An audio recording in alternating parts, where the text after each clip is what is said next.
We just witnessed Bitwise say that institutional players are now warming up to crypto.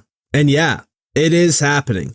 Pretty much all throughout 2025, we watched this become a very common theme. And now in 2026, they are officially doing it. We have been watching as almost every single big player flips on crypto. And I think that this is seriously just the beginning of this. I think that right now, what we are witnessing is a lot of these banks are now just starting to launch a few crypto products, right? Those products include yield generation stablecoins or tokenized deposits or just crypto trading. Very simple things, nothing too crazy, nothing too significant. However, I think that this is going to be the year where we start to see much larger use cases based around crypto. Essentially, the main thing that we are looking at is complete integration of the tech into their internal system. Now, is that going to happen? Well, it's questionable, but I do think that one of the biggest things to focus on to get to that point is, of course, clarity. I think that with clarity, that's the main thing that gets the engine going for those types of use cases to become a reality. But with those use cases, or at least with those integrations, what exactly could we see happen from that? Well, all of a sudden, you could start to see cross-border payments moving on chain. You could also start to see, stablecoin payments to and from banks.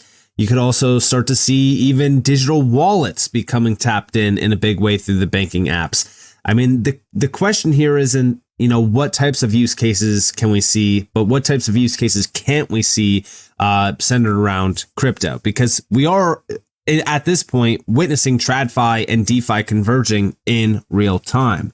Now, when we think about that, some of the recent announcements were PwC, which we recently talked about. They're embracing crypto. This is mainly due to, of course, the regulatory shifts, as well as stablecoin legislation. Those are the key drivers for them to jump in to crypto. On top of that, we also witnessed Bank of America now officially beginning recommending that clients invest up to 4% of their portfolio in Bitcoin and crypto. Again, we're starting to see all of the big banks just kind of flipping a bit, right? They're saying they're saying and doing very small things around crypto. I do think that the next phase is going to be much bigger. But on top of that, Morgan Stanley, they're also filing for an S1 registration for a Bitcoin trust with the SEC. This is a $1.6 trillion giant. Every single big player is going to be doing something similar to this. It's going to be crypto, Bitcoin, doesn't matter, right? Anything that we are seeing from these big players, we know that it is centered around crypto. 2026 is not the year for talking. It's not the year for planning. It's the year of doing. And that's what these big players are now doing. But also, we go back in time to January of 2025, a whole year ago. The reason why is because this is why banks moved back into crypto. Going back to January of 2025, Jerome Powell said something most people missed. He made it clear that the Fed wasn't trying to push crypto out of the banking system. Banks can serve crypto customers as long as they understand the risk and operate safely and soundly. Just as important, Powell said, the Fed doesn't want banks cutting off legal crypto customers simply out of caution. That was a direct response to the debanking narrative. That comment mattered. It gave banks cover to re-engage. It reframed crypto as a risk-managed activity, not a forbidden one. And it set the stage for custody ETFs and institutional access to scale. Price reacts later. Policy signals move first. That's why banks moved back in. And yes, this is exactly why the big banks are here in a big way. They got the green light across the board. But listen closer to this video clip because it's very important to acknowledge what is being said in this video clip so that I can give you guys the next few pieces of the puzzle. Check this out. So our role with Bitcoin really is to look at, with crypto, really is to look at the banks. And we think it's, banks are perfectly able to serve crypto customers as long as they understand and can manage the risks, and it's safe and sound. As a good number of our banks that we regulate and supervise do that.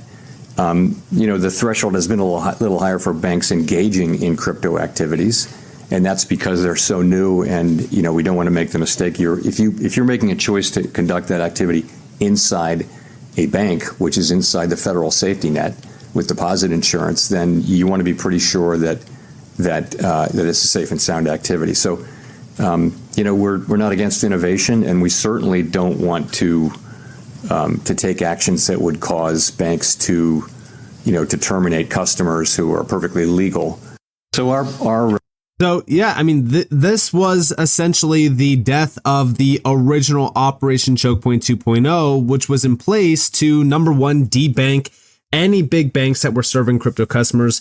But also on top of that, it was a major obstacle for any bank that wanted to jump into crypto or push crypto. Now, today, we already know that the Fed, the OCC as well, back in the beginning of December, as well as even the FDIC back in March of last year, all gave banks the green light to jump into crypto, which is now why we are starting to see things like this. Guys, I have to interrupt the video because we have a serious problem right now in crypto, and that is data breaches coming from Ledger. That's right, the cold storage device creator, Ledger. This is unacceptable. I've talked about this in the past as well because this is a very common theme with Ledger. It's been happening for years and years and years now. This is also why I promote iTrust Capital. iTrust Capital obviously is an affiliate of the channel. They are a sponsor of the channel as well. Yes, I do make money from iTrust Capital. I'm very transparent about that. However, I also did research on iTrust Capital for years. I've utilized iTrust Capital for years. I've followed iTrust Capital for years. This is a platform that I trust, that I have utilized, that I love their products, especially the premium custody account, because it allows me to sleep at night with zero concern about my digital assets because it's a fully closed loop system. Not to mention, they have partnerships with Coinbase Asset Management, Fidelity Digital Assets, and even Wells Fargo and Fireblocks. This is one of the best platforms to custody your assets. Obviously, if you want to have full control of your keys, then hey, Decent Wallet is very good as well. But this is a fully closed loop institutional grade custody platform that I personally think is one of the best, especially to get away from things like this. So if you guys do want to sign up, there's going to be a link down in the description below as well as in the comments below. And let's jump back on into the video. JP Morgan plans Bitcoin and Ether as loan collateral by 2025 end. JP Morgan Chase has accepted BlackRock's Bitcoin ETF shares as collateral for institutional loans for months, treating them as steadier than raw crypto. The bank plans to extend this to direct Bitcoin and Ether holdings by late 2025 via third-party custodians, responding to client needs while CEO Jamie Dimon remains skeptical of Bitcoin itself but supportive of blockchain. The bank's filings show 343 million in Bitcoin ETF holdings as of September 2025, plus new products like IBIT linked notes and tokenized treasury partnerships. Skeptics noted the clip's age and past account closures, but the moves signal Wall Street's gradual embrace of crypto for pros. So yeah, we have JP Morgan Chase will now accept Bitcoin as collateral from worthless to bank grade collateral, regardless of how old this video clip is, because a lot of people are saying that it's from roughly like September of 2025.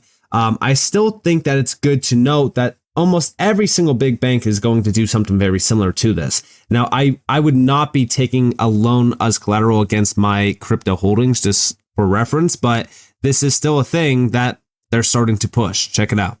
JP Morgan is allowing clients to pledge Bitcoin and Ether as collateral for loans.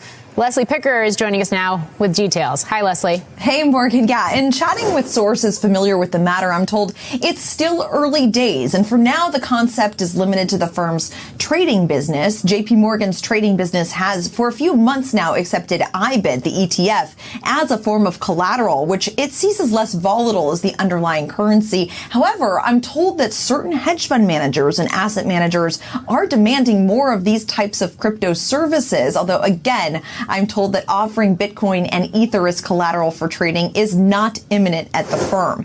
While many remember, as you mentioned, Morgan, Jamie Dimon's comments about Bitcoin being, say, a pet rock, he has moderated his tone recently. JP Morgan is allowing clients to pledge.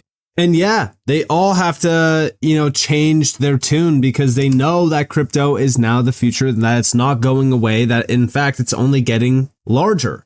Now, this is all very important going into the rest of this month because we do know January 15th is coming fast. And we are now hearing that January 15th, it's going to be the day that the market structure markup vote is now scheduled for. Just in, Senator Tim Scott, chairman of the Senate Banking Committee, announces a market structure markup vote scheduled for Thursday, January 15th. We also have over here from John Kennedy saying crypto market structure legislation markup will happen next week. Yeah.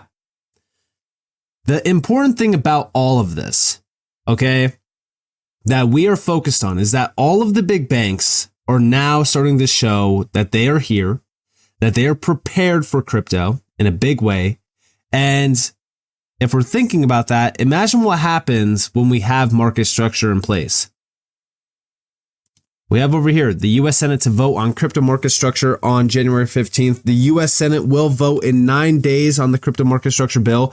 Token classification, stablecoin framework, exchange oversight, regulatory clarity is finally arriving for digital assets. With regulation advancing and institutions scaling in, 2026 could redefine crypto market structure, forcing markets to prove their maturity and resilience. The Senate Banking Committee is scheduled to mark up the bill on January 15th, moving it closer to a full Senate floor vote. And yeah, this is going to be a big date to look forward to. Now, do I think that this is going to get fully voted on and passed through on the 15th? Not exactly. I still think that this probably gets delayed a little bit. I know that a lot of people are talking about potentially a government shutdown happening at the end of the month as well. That could further push all of this out more and delay the entire situation. But, I'm hopeful that we don't get the government shutdown, and I'm hopeful that, we don't have all of this stuff delayed, because again, if we start to have all of this stuff delayed, we get to the point where we should be a little bit concerned about anti-crypto players also being able to vote on this, potentially shutting it down, or even, getting back into the idea of planning around this and maybe even adding things or taking things out of the bill that could benefit their banker friends, which we've talked about in the past, even with the Genius Act. They're trying to cut off stablecoin, earnings and stablecoin yield generation from other platforms. And the reason why is, of course, they want to support the big banks. They don't want the big banks to be scared about yield generation through stablecoins, because at the end of the day, we are making way more money in the crypto space by just holding stablecoins than we ever would by just holding money in a bank. And the big banks do not like that. So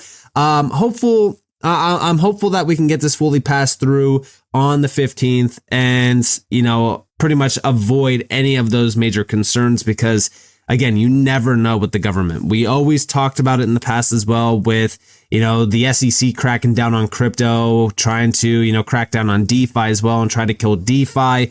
It's still something that's in play today, except it's not the SEC. In fact, it's politicians. And we know that the politicians, a lot of them are getting donations from big banking organizations and even the big banks themselves. So we need to be very cautious about this, make sure that this does not, get pushed back and delayed. What a lot of people do expect. And I'm hopeful that we can avoid that. Now, on top of that, we do have David Sachs also meeting with U.S. senators to support progress on a Bitcoin and broader crypto market structure bill.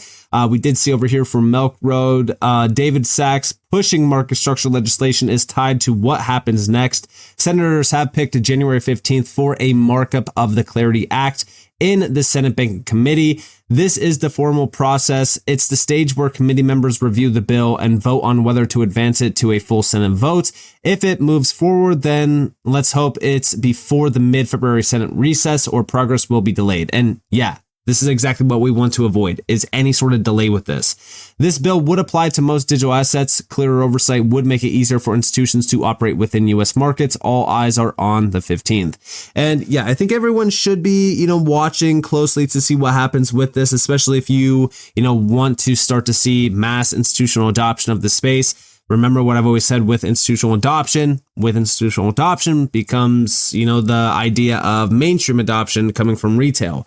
It's all leading down the road to, crypto essentially becoming more and more integrated into the U.S. financial system, as well as even the global financial system, which also means we have a lot more users of crypto without even realizing that they're using the tech, which also leads to a lot more volume moving over these rails, leading to, of course, higher price action for utility-based projects. So with proper regulations, innovation continues to thrive, DeFi doesn't get choked out, and everyone is happy with how crypto is pretty much basically becoming the new system. The big problem that we have with all of this, though, is what types of obstacles that we are looking forward to in the future that could hold all of this back. Well, the main thing is that what happens on the 15th? What if they, shut this bill down? Maybe we have to go back to the drawing board with it, which I think is unlikely. Or by the end of the month, we see a government shutdown, which delays everything more. Then potentially even, midterms, if we get midterms pushing things back. I mean, there's so many possibilities of, delays or, things that could just go wrong with this bill that we just need to avoid. So it's questionable on what's going to happen. I'm hopeful that we can get it fully passed through on the 15th. That will be a huge moment for crypto. But we have to watch, wait and see, because we do know that the government moves slow, which is also a big concern from anyone that's watching this, or at least, paying attention to what's happening with these bills. But we do need clarity, and clarity is crucial, especially for, the next wave of adoption for the space. So we'll have to see what happens. But with that being said, I hope that you guys enjoyed this video.